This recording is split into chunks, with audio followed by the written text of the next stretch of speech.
الحمد لله نحمده ونستعينه ونستغفره ونؤمن به ونتوكل عليه ونعوذ بالله من شرور أنفسنا ومن سيئات أعمالنا من يهده الله فلا مضل له ومن يضلله فلا هادي له ونشهد أن لا إله إلا الله وحده لا شريك له ونشهد أن سيدنا محمدا عبده ورسوله أما بعد رمضان المبارک 2024 سورہ التوبہ 9 نمبر کی سورہ. اس سورہ کو ہم 5 حصوں میں تقسیم کر کے اس کو سمجھیں گے. چوتھا حصہ کافی طویل حصہ ہوگا. اس میں منافقین کو مخلص صحابہ کرام رضی اللہ تعالیٰ عنہم کے کردار کی جھلکیاں بار بار دکھائی گئی ہیں. پہلے حصے میں آیات 1 تا 28 ہیں. بنی اسماعیل یعنی مشرکین اور دیگر عرب کے خلاف جہاد کا حکم دیا گیا. اس میں مشرکین عرب اور کفر کے اماموں سے جہاد اور قتال کا حکم دیا گیا. چنانچہ فرمایا فَاقْتُلُوا الْمُشْرِكِينَ. آیت نمبر 5. آگے فرمایا جا رہا ہے فَقَاتِلُوا أَئِمَّةَ الْكُفْرِ. آیت نمبر 12 میں. اور پھر قَاتِلُوهُمْ يُعَذِّبْهُمُ اللَّهُ بِأَيْدِيكُمْ. آیت نمبر 14. قریش کے خلاف فرد جرم عائد کیا گیا کہ انہوں نے صلح حدیبیہ کی معاہدہ شکنی کی ہے. رسول اللہ صلی اللہ علیہ وآلہ وسلم کو مکے سے نکالنے کی سازشیں کی ہیں. آیت نمبر 13 میں. اور پھر تولیت کعبہ سے قریش مکہ کو معزول کر دیا گیا. وہ اللہ کے گھروں کی تعمیر کے حقدار نہیں ہیں. اللہ اور آخرت پر ایمان لا کر نماز اور زکوٰۃ پر عمل پیرا ہونے والے اور اللہ کے علاوہ کسی اور سے نہ ڈرنے والے سچے مومنین اور مجاہدین ہی خانہ کعبہ کے متولی ہو سکتے ہیں. آیت نمبر 18. مسلمانوں کو دین کی ترجیحات بتائی گئیں. اللہ اور رسول اور جہاد کو رشتہ داروں اور دنیا کے دیگر جمیلوں پر ترجیح دی جانی چاہیے یا پھر اللہ کے فیصلے کا انتظار کرنا پڑے گا. آیت نمبر 24 کے مطابق جنگ حنین کے احسانات کا تذکرہ کیا گیا اور مشرکین کو نجس قرار دیا گیا کہ مسجد حرام میں داخلے پر پابندی عائد کر دی گئی ان کی. یہ بھی دراصل ان کی تولیت کعبہ سے معزولی کا اعلان تھا. آیت نمبر 28. اور پھر دوسرا حصہ آیات 29 تا 35 پر مشتمل ہے. اس حصے میں بنی اسرائیل یعنی اہل کتاب یعنی یہود و نصارہ کے خلاف جہاد کا حکم دیا گیا ہے. اہل کتاب سے اس وقت تک جنگ کرنے کا حکم دیا گیا جب تک وہ جزیہ دے کر اسلامی ریاست کی بالادستی کو تسلیم نہیں کر لیتے. چنانچہ فرمایا قاتلوا الذین اوتوا الکتاب حتی یعطوا الجزیۃ عن ید وہم صاغرون. آیت نمبر 29. اہل کتاب کے خلاف فرد جرم عائد کی گئی کہ وہ حضرت عزیر اور حضرت عیسیٰ کو اللہ کا بیٹا بنا کر مشرک بن گئے ہیں. آیت نمبر 30 میں. انہوں نے لوگوں کا مال ہڑپ کر لینے والے بخیل علماء اور صوفیاء کی من مانی باتوں کو حلال و حرام سمجھ لیا تو رات سے تقابل کر کے دیکھنے کی زحمت گوارا نہ کی. اس طرح انہوں نے اللہ کو چھوڑ کر من دون اللہ کو اپنا رب اور حاکم اور شارع بنا لیا. آیت نمبر 31. ایسے دنیا پرست علماء اور رہبان کو دوزخ کے عذاب کی نوید سنائی گئی ہے. آیت نمبر 35 میں. اگلا حصہ آیات 36 تا 41 پر مشتمل. یہ تیسرا حصہ ہے. اس میں ترغیب جہاد ہے اور ترک جہاد پر استبدال قیادت اور عذاب علیم کی دھمکی دی گئی ہے. یعنی اس میں جہاد کی ترغیب دی گئی، اور اگر آپ اس کو جہاد کو چھوڑیں گے تو آپ کی قیادت تبدیل ہوگی اور پھر آپ کو عذاب علیم یعنی دردناک عذاب دیا جائے گا. اس کی دھمکی یہاں ملتی ہے. مشرکین مکہ کی جرائم گنوائے گئے. انہوں نے نسی کی بدعت ایجاد کی. یہ بدعت ایجاد کی انہوں نے، اللہ کے کیلنڈر میں من مانی تبدیلی کرتے رہے. ان کے خلاف متحد ہو کر جنگ کرنی ضروری ہے. آیت نمبر 37 میں بتایا گیا اور فرمایا ما لکم اذا قیل لکم منفروا فی سبیل اللہ ثاقلتم الی الارض. آیت نمبر 38 میں اور فرمایا انفروا خفافا وثقالا وجاہدوا. آیت نمبر 41 میں ان الفاظ کے ذریعے مسلمانوں کو جنگ میں حصہ لینے کی ترغیب دی گئی. اللہ تعالیٰ کا قانون استبدال یعنی کہ لا آف ریپلیسمنٹ کیا ہے؟ جہاد نہ کرنے پر عذاب علیم، اور لا آف ریپلیسمنٹ جو ہے یعنی استبدال کی دھمکی دی گئی ہے. آیت نمبر 39 میں اِلَّا تَنْفِرُوا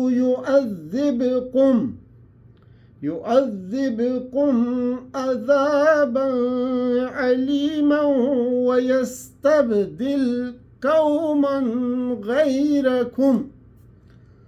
سورہ محمد کی آخری آیت میں بھی یہ قانون بیان کیا گیا ہے کہ بخیل قوموں کو بھی زیادہ دیر تک باقی نہیں رکھا جاتا. اللہ تعالیٰ نے اپنے احسان کا ذکر کیا کہ اس نے کافروں کے کلمے کو نیچا کر دکھایا اور اللہ کا کلمہ ہی بلند و بالا ہو کر رہے گا. چنانچہ فرمایا وَجَعَلَ كَلِمَةَ الَّذِينَ كَفَرُوا سُفْلَىٰ وَكَلِمَةُ اللَّهِ هِيَ الْعُلْيَا. آیت نمبر 40 ہے. آگے آیات 42 تا 127 یعنی چوتھے حصے میں منافقین کے خلاف فرد جرم ہے اور ان سے جہاد کا حکم دیا گیا ہے. منافقین کے خلاف فرد جرم عائد کی گئی کہ وہ بلا عذر شرعی جنگ سے رخصت طلب کرتے ہیں، فتنوں میں گرفتار ہو جاتے ہیں.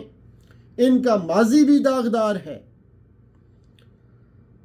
رسول اللہ صلی اللہ علیہ وآلہ وسلم پر گرفت کی گئی کہ انہیں آپ کیوں رخصت دیتے ہیں؟ لما اذنت لہم. آیت نمبر 43 میں کہ انہیں آپ کیوں رخصت دیتے ہیں.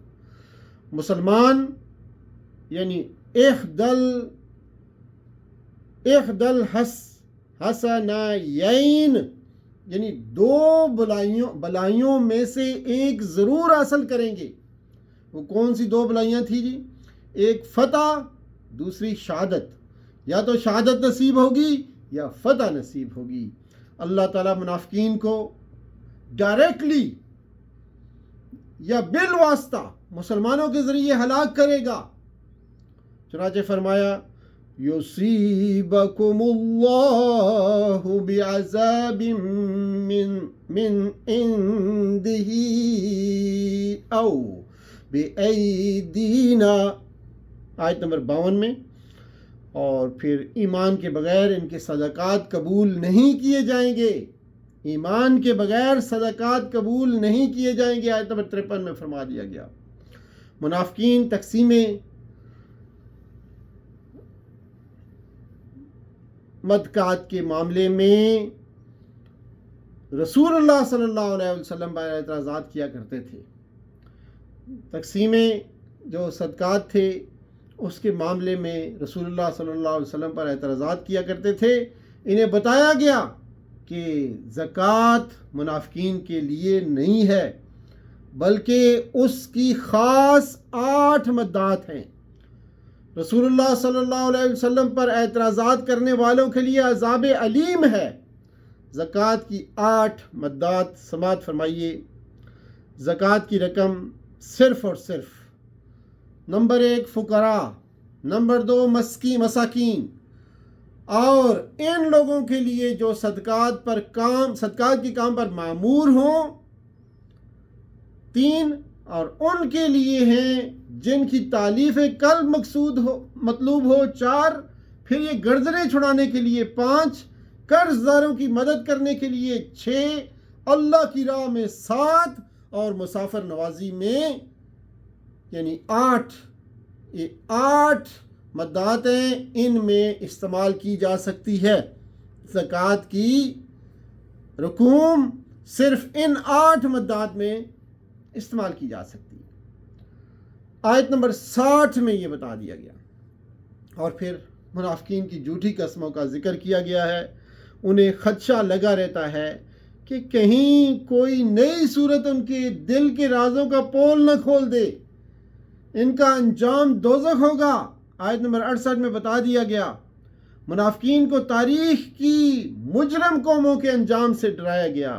آیت نمبر 70 میں مخلص مومنین یعنی صحابہ کرام کی صفات بیان کی گئی ہیں، انہیں جنت کی بشارت دی گئی ہے، اور انہیں کفار و منافقین سے جہاد کرنے کا حکم دیا گیا ہے۔ آیت نمبر 73 میں منافقین کا بخل یہ بھی بیان کیا گیا ہے۔ اسی حصے میں منافقین کا پول کھولا گیا۔ ان کے وعدے جھوٹے ہوتے ہیں، مال آنے کے بعد بھی یہ اللہ کی راہ میں خرچ نہیں کرتے، بلکہ غریب لیکن فیاض مسلمانوں کے انفاق کا مذاق اڑاتے ہیں۔ آیت نمبر 79 کی روح سے رسول اللہ صلی اللہ علیہ وآلہ وسلم اور مسلمانوں کو صاف بتا دیا گیا کہ منافقین کے لیے 70 مرتبہ بھی استغفار کی جائے تو اللہ تعالیٰ ان کی مغفرت نہیں کرے گا۔ آیت نمبر 80 کی روح سے جنگ تبوک میں گرمی کی شدت کا بہانہ کر کے جہاد میں شریک نہ کرنے والے منافقین کی نماز جنازہ نہ پڑھنے کا حکم دیا گیا ہے۔ آیت نمبر 84 اور اس کے برعکس مخلص مجاہد صحابہ کے کردار اور ان کے اجر پر روشنی ڈالی گئی ہے۔ آیت نمبر 89 میں مسلمانوں کو چاہیے کہ وہ منافقین کے اموال اور اولاد سے دھوکہ نہ کھائیں۔ آیت نمبر 85 میں بدوی اور دیہاتی منافقین کی رخصت طلبی پر گرفت کی گئی۔ میدان جہاد سے صرف مریضوں اور کمزور لوگوں کو ہی رخصت دی جا سکتی ہے، وہ بھی اس صورت میں کہ وہ اسلامی ریاست کے وفادار ہوں۔ وَإِذَا نَصَحُوا لِلَّهِ وَرَسُولِهِ آیت نمبر 91 میں بتایا گیا۔ بلا عذر جنگ سے رخصت طلب کرنے والوں کے لیے دوزخ کا عذاب ہوگا۔ آیت نمبر 95 میں بتا دیا گیا۔ اور پھر بدوی عربوں کی مختلف قسمیں یہاں بیان کی گئی ہیں۔ بعض دیہاتی ناواقفیت کی وجہ سے کفر و نفاق میں شدید ہوتے ہیں۔ آیت نمبر 97 بعض دیہاتی منافقین بوجھ اور جرمانہ سمجھ کر انفاق کرتے ہیں اور مسلمانوں کے بدخواہ ہوتے ہیں۔ آیت نمبر 98 بعض دیہاتی سچے اہل ایمان ہوتے ہیں۔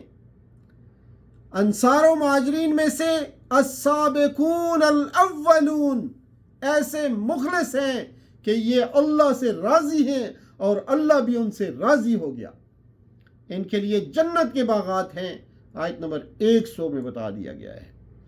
اور پھر آیت نمبر 101 میں ان کے برعکس مدینہ کے اندرونی اور مدینہ کے اطراف کے بیرونی منافقین کو دوہرا عذاب دیا جائے گا، یہ بتا دیا گیا۔ آیت نمبر 102 میں فرمایا وہ لوگ جن سے نیکیاں بھی ہوئیں اور کچھ گناہ بھی ان پر اللہ نظر عنایت کر سکتا ہے۔